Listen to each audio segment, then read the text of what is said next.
O que a gente está vivendo, esse governo que a gente está vivendo, é um atraso sem tamanho para o Brasil, e não é um atraso de 4 anos, é um atraso de décadas, se a gente não tomar cuidado. Então, eu acho que realmente a gente tem que tentar unir todo mundo que possa apresentar uma alternativa que não divida, mas que some. Eu tenho bastante segurança que a gente não vai encontrar a perfeição, nem para mim, nem para você, nem para ninguém. Todos nós, se a gente quiser construir uma alternativa viável, teremos de fazer concessões, de parte a parte, e tentar achar uma narrativa que seja a mais comum possível, mesmo que não seja a ideal.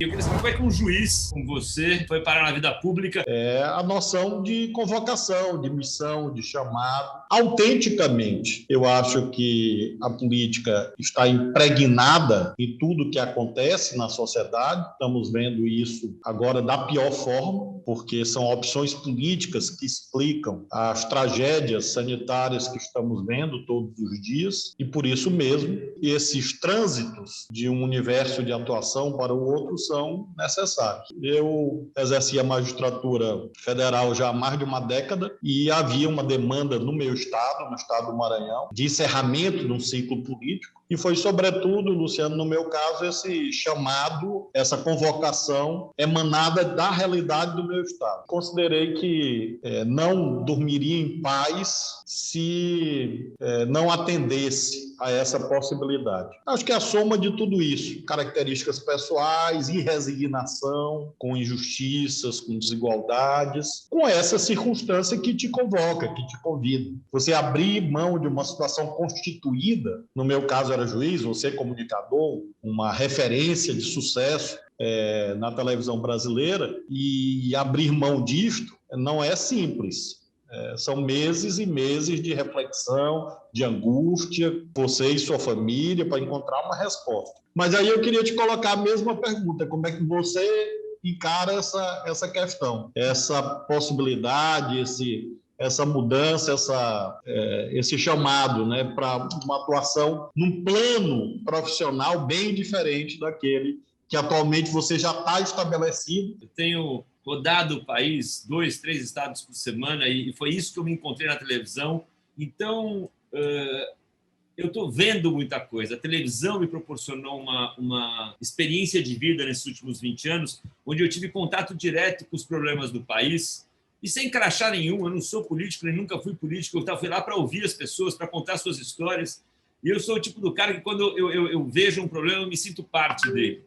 E seja qualquer... Minha sogra está com problema, ou alguém... Eu quero resolver, eu quero ajudar a resolver, eu quero procurar soluções. Eu não sou uma pessoa passiva e só da conversa, eu quero, de fato, tentar resolver. Então, esse banho de realidade que eu tomei nesses últimos 20 anos, eu tinha 2 caminhos, né? Eu não levantei a mão para estar no debate público, só que eu acho que nesses últimos 6, 7 anos a gente teve um derretimento das lideranças no país, a gente teve um apagão de lideranças. Tem nomes importantes, como você é um deles, você sabe disso, sempre falo isso, mas são poucos hoje os nomes que você olha para a política e você admira. Então, quando chegou quando me puxaram, me dragaram para o debate público, eu tinha 2 caminhos: ou o caminho de não é comigo, vou seguir minha vida no conforto da minha casa, protegido aqui nos muros, e vou seguir onde eu estava, ou não, como é que eu posso contribuir? E é nesse lugar que eu estou hoje. Como é que foi essa minha contribuição até aqui? Foi incentivando os movimentos cívicos de ideias e de renovação política, de formação de novas lideranças, de uma convocação geracional de que a gente não vai resolver as nossas desigualdades, que a gente não vai construir um país mais eficiente sob o ponto de vista de gestão pública se a gente não tiver as melhores cabeças participando da gestão do Estado. Eu estou no debate porque eu acho que eu não quero confundir, eu quero contribuir. E a minha contribuição pode ser em qualquer frente que as pessoas entenderem que eu deva fazer e que eu me sentir preparado para tal. A gente conseguir mostrar que é dialogando, que é conversando, que é trocando ideia, que é valorizando o que o outro tem de melhor, não o que o outro tem de pior, é que a gente vai achar soluções para o país. E as coisas não vão acontecer por geração espontânea. Ou a gente se prontifica a participar, como quiser, como cidadão, como político, como empresário, ou você participa da solução, ou ela não vai acontecer por geração espontânea.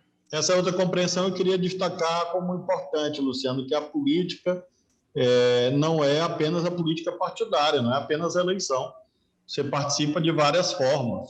e todas são igualmente valiosas. Eu acho que o importante é você sair de você mesmo, sair do porto seguro, olhar o outro, romper o individualismo. Isso são atitudes políticas construtivas, mesmo que às vezes você apanhe um pouco, né? Porque nesse mundo ultramediatizado tem muita incompreensão e, claro, críticas justas existem, óbvio, ninguém tem o atributo da perfeição, mas, por outro lado, a política exige duas características fundamentais, a política partidária aqui que eu menciono. Uma é coragem e a outra é humildade, é um exercício de humildade de você ouvir críticas legítimas e aprender com elas e, ao mesmo tempo, aceitar eventuais injustiças ou que você ache injustiças, que você não concorde, que você acha que não é o melhor ponto de vista. A divergência é não só parte integrante, como imprescindível para a política. Luciano, eu queria te perguntar, a criminalidade para ti é uma questão mais social ou uma questão mais da polícia? Como você vê com a sua experiência, com a sua vivência andando pelo Brasil?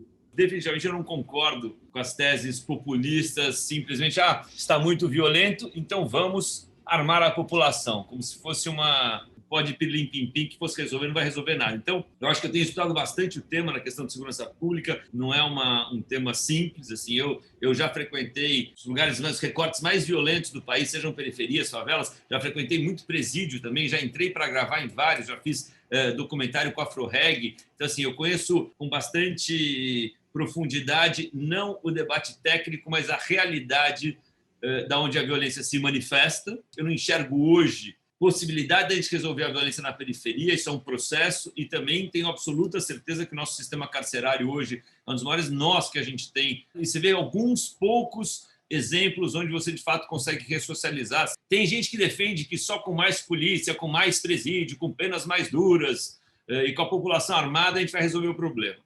E tem gente que defende que só com educação e enfrentamento às desigualdades a gente vai encontrar uma solução. Então, para começar, eu acho que é falso o dilema de que mais polícia ou mais educação, entre mais presídios ou mais escolas. Acho que muitas vezes essa conversa de quem não faz nada para tentar avançar de fato, ou que está preso a algum tipo de ideologia, distorce a realidade como ela é. Então, acho que a gente tem que tentar ser um pouco mais propositivo no debate. Acho que a gente tem muita coisa para melhorar em legislação, na capacidade operacional das polícias. Polícia bem armada, polícia bem preparada é fundamental. Para finalizar, assim, acho que a gente não pode entender que a solução é milagrosa quando o assunto é segurança pública. Um processo que a gente precisa, como você falou no começo, a gente tem que dialogar, a gente tem que pensar um plano nacional de segurança pública que parte e passa por você ouvir vários segmentos da sociedade, abrir o debate, conversar, trocar ideia e conseguir oferecer à população uma solução para que você descomprima a violência nas periferias, para que você crie um sistema penitenciário que, de fato, não seja só punitivo e, no lugar de corrigir, atrapalha mais do que ajuda. Então, acho que é um tema muito, muito delicado, um dos nós mais complexos que a gente tem no Brasil hoje, mas eu acho que é um problema com solução. Essa compatibilização é o principal. A população sofre muito com a violência. Você conhece essas múltiplas realidades. Às vezes há uma ideia incorreta, segundo a qual a população mais simples, mais humilde, não é vítima. Pelo contrário, é vítima cotidiana de crime, de chantagem, de pressão, infelizmente, às vezes, até de parte contaminada do próprio sistema policial. Acho que o segredo, Luciano, inclusive, é colocar os policiais como agentes de educação, como agentes sociais. Quando você convence uma parte da polícia, a maior parte da polícia, se possível toda ela, de que ela tem que ser uma polícia guardiã da lei, guardiã dos direitos humanos, ela se transforma também em uma instituição educadora. O discurso da segurança pública com direitos humanos não pode ser contra a polícia. Tem que ser com a polícia tem que ser aliada disso, porque senão você cria uma polarização, como se a polícia fosse inimiga dos direitos fundamentais. E não pode ser, a polícia tem que estar a serviço dessa visão. Luciano, aqui no Maranhão, São Luís era uma das 50 cidades mais violentas do mundo. A penitenciária de Pedrinhas, você lembra, era uma referência de problema. Hoje, a penitenciária de Pedrinhas é premiada pelo governo federal, pelo Ministério da Justiça, inclusive, como exemplo de gestão. Os presos trabalham. Nós estamos lançando um programa agora de pavimentação de rua, com blocos de cimento feitos pelos presos. Como você disse, não é fácil. Agora, não pode ser esse negócio de bota fuzil na mão de todo mundo. Isso só vai gerar mais violência. Essa noção de você armar as pessoas traz segurança é de uma assim, obviamente, assim, a questão da arma, que é muito séria, tem que só organizar. Vai ter arma quem pode ter arma, de uma maneira correta, quem for treinado, quem estiver habilitado para tal. É um processo, como você falou, tudo tem que ser estudado e bem estudado. O que a gente precisa trabalhar muito, eu acho que você falou isso muito bem, essa loteria do CEP que a gente vive hoje, que o lugar que você nasce praticamente determina aonde você vai viver a sua vida e onde você vai morrer, é esse ciclo perverso dessa pobreza hereditária que a gente vive e que a gente tem que romper. E você só rompe isso com educação, gerando oportunidade para esse menino. Hoje em dia, se você for na comunidade, na favela, e pega uma classe com 20 meninos ou 30 meninos, a chance de alguém levantar a mão e falar que quer ser policial é pequena, porque não tem essa conexão social que você falou, que é muito importante. Sabe? O policial tem que ser aquele cara valorizado, que chega na comunidade, as pessoas não têm medo, as pessoas respeitam. E acho que isso não é uma coisa simples, mas eu realmente acredito. Se a gente começar a tratar esses nós sem preconceitos e buscando, de fato, solução, porque, no final, são pessoas ali, a gente tem que cuidar delas. Hoje a gente está prendendo uma população negra e jovem no Brasil pelos motivos mais banais possíveis, que se tivesse tido educação de qualidade, se tivesse tido oportunidade, não teve, ok, mas você conseguir ressocializar, você conseguir ensinar alguma coisa e que eles saiam do sistema se sentindo úteis, acho que a chance de você criar um ciclo virtuoso ao longo do tempo é enorme.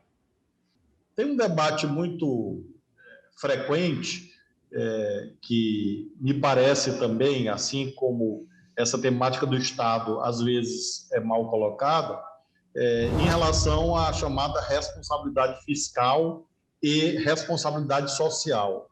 Você acha que há contradição entre essas duas coisas? Isso, para mim, vale igual a economia doméstica. É impossível você cuidar das pessoas se você não cuidar das suas contas. Entendeu? Se você quiser só cuidar das pessoas sem responsabilidade de cuidar das suas contas, você vai dar um voo de galinha de novo. Aí é o pior dos mundos. Então, eu acho que você ser responsável só precisa ter planejamento. Você precisa estar indo para algum lugar.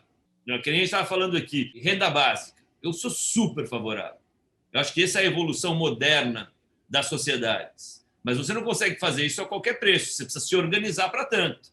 Esse debate de responsabilidade não significa que você não cuida das pessoas, é o contrário. Quanto mais você for responsável, melhor você consegue cuidar das pessoas. Eu acho, Luciano, que a palavra-chave é planejamento, como você mencionou. Só assim você vai conseguir, inclusive, se adaptar às mudanças que acontecem. Vendo a história do Brasil, a história dos povos, há momentos em que o Estado tem que ser mais presente, há momentos em que isso não é tão necessário. Você pega a crise dos Estados Unidos de 2008. Como foi que eles saíram daquela gravíssima crise?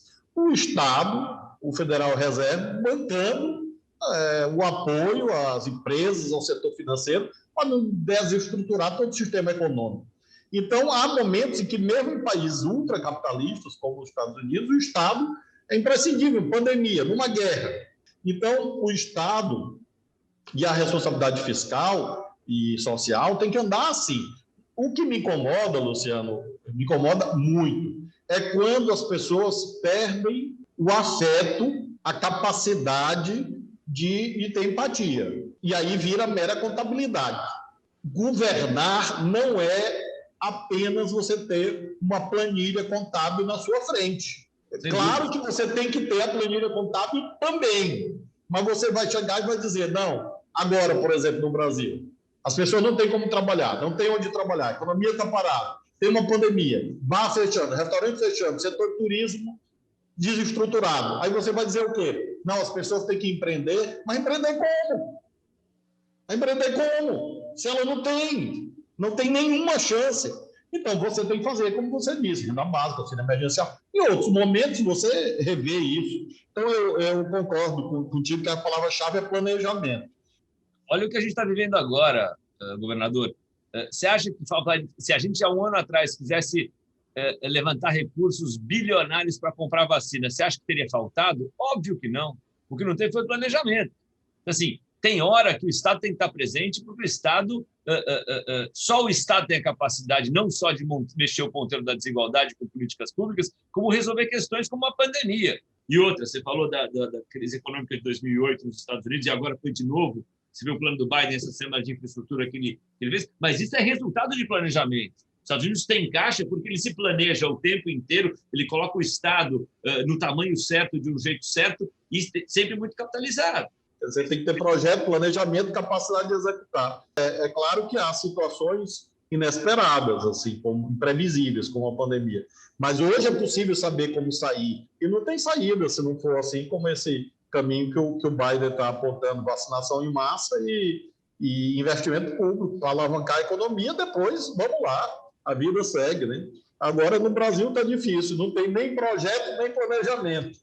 A gente sabe o que a gente quer fazer, a gente quer ter um país que funcione melhor e que a gente consiga endereçar as nossas desigualdades, que são enormes, senão esse país vai implodir. Para isso, não importa de onde a ideia vier, contanto que ela funcione.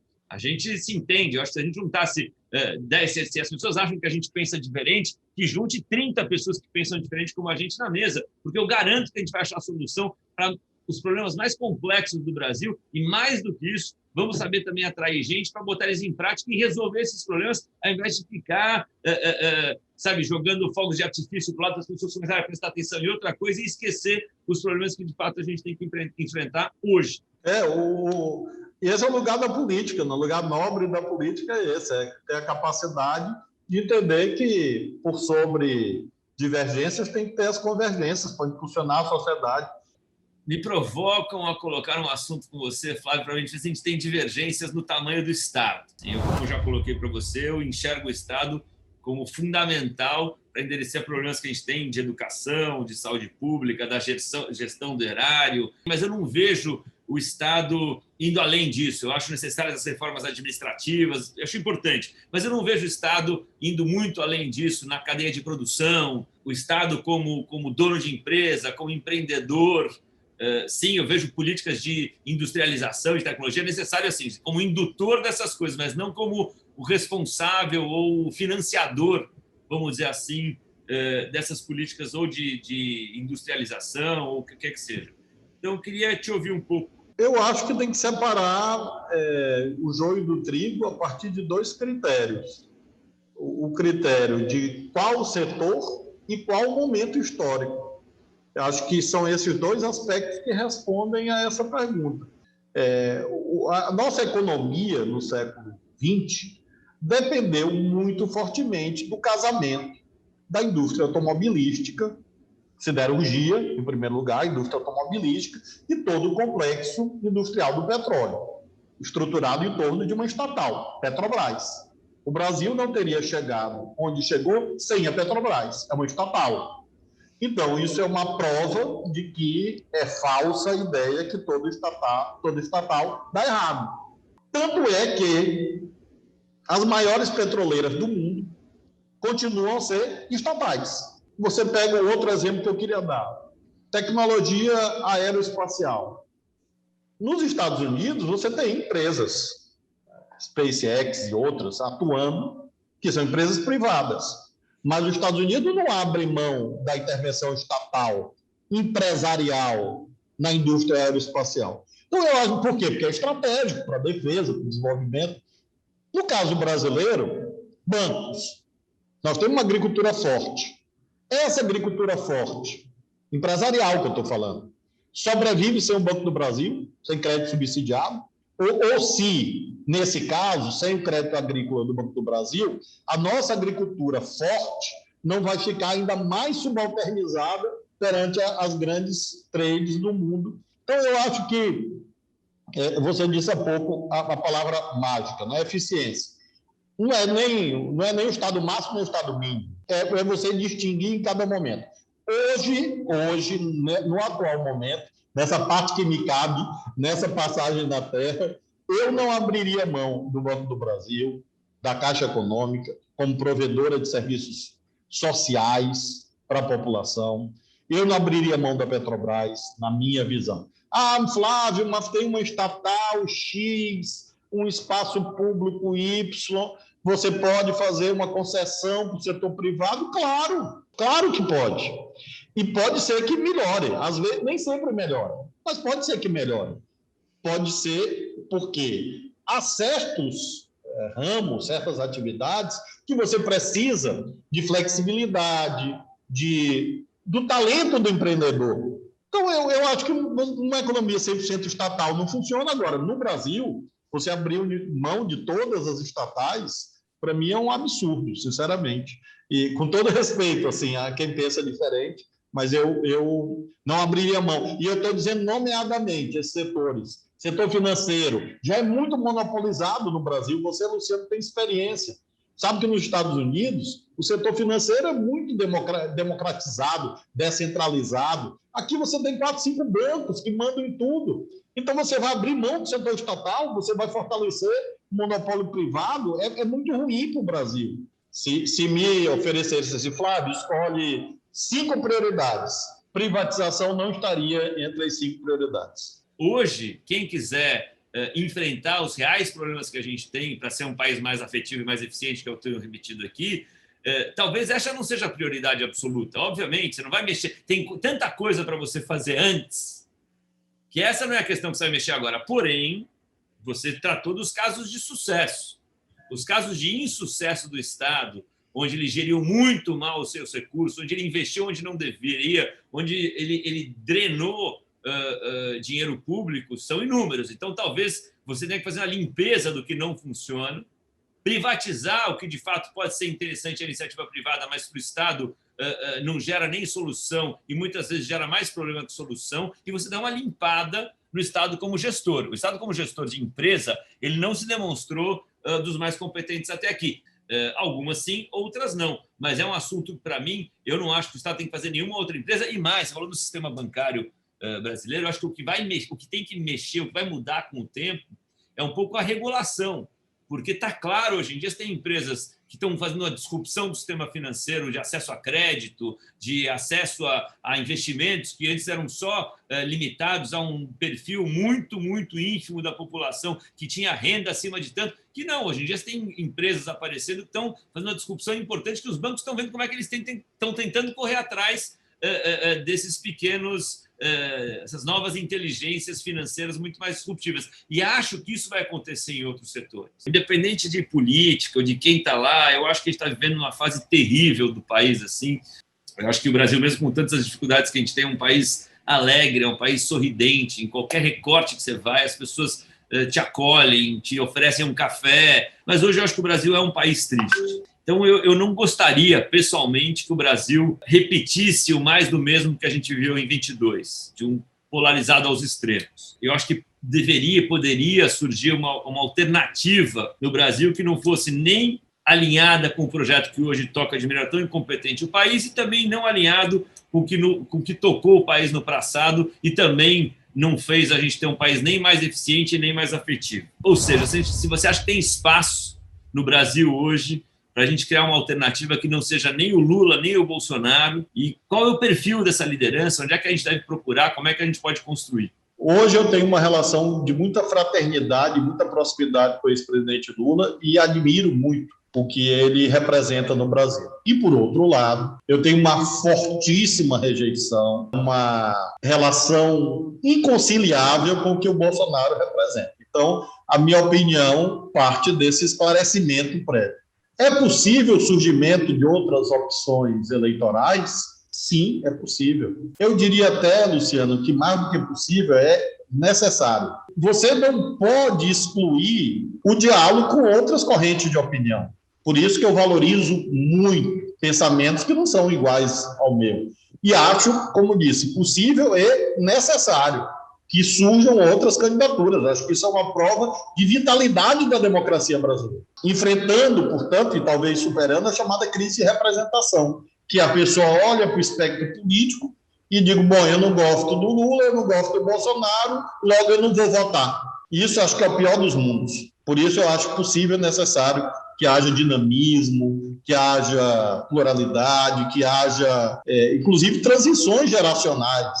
Eu valorizo muito quem pensa diferente, quem está mais ao centro em relação a mim próprio, embora eu não seja propriamente um extremista, eu tenho posições nítidas, claro, eu sou muito contundente naquilo que eu acredito. Mas veja, eu governo hoje com 16 partidos aqui no Maranhão. Eu tenho secretário filiado do DEM e secretário filiado do PT. E o governo tem um comando só. Então mostra que é possível, eu acho que é muito saudável surgirem outras alternativas, sobretudo com o perfil, que foi a segunda pergunta. Qual o perfil? Essa capacidade de ouvir, de escutar, de mediar. Acho que você precisa de mediações, precisa de entendimento, você tem que ter um acervo de crenças, você não pode ser um copo vazio. A pessoa tem que ter nitidez, tem que ter uma proposta, tem que ter programa, tem que ter uma identidade, mas não pode dogmatizar isso, querer escravizar todo mundo, todo espectro político, no seu sistema de crenças.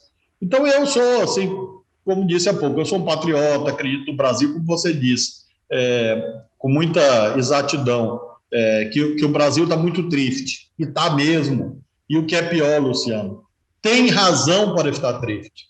O Brasil já viu muitas tragédias, poucas tão grandes como essa que a gente está vivendo. Quando os historiadores forem escrever o nosso tempo, com certeza eles apontarão este período em que nós estamos aqui em 2021 conversando como um dos mais tristes e trágicos da história brasileira. E aí você tem que ter esperança, alegria, e eu acho que tem uma montanha de gente que deve ser convidada a participar disso.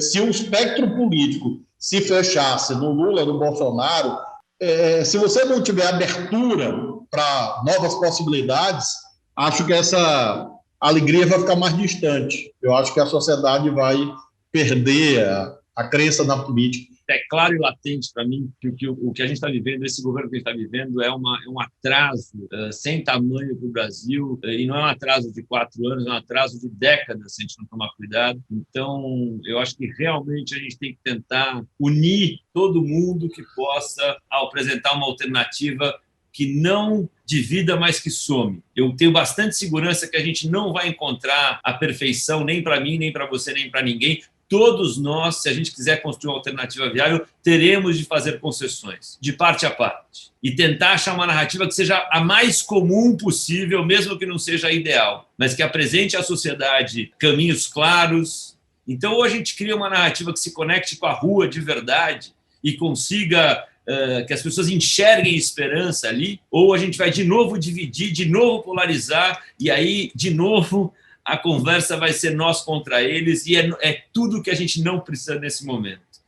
Sabe o quanto eu admiro as tuas posições, ouço com bastante atenção, pondero quando você pensa diferente de mim, presto atenção no que você fala, mesmo que eu não concorde, e eu acho que a gente tem que fazer o contágio do bem no país para que pessoas como eu e você, que muitas vezes estamos em campos diferentes, conseguem convergir no que nos conecta, não no que nos desconecta. Então, eu acho que a gente tem que levantar essa bandeira firme no próximo ano e conseguir juntar o maior número de pessoas que consigam enxergar beleza em quem pensa diferente e achar os pontos de convergência e não o que nos separa.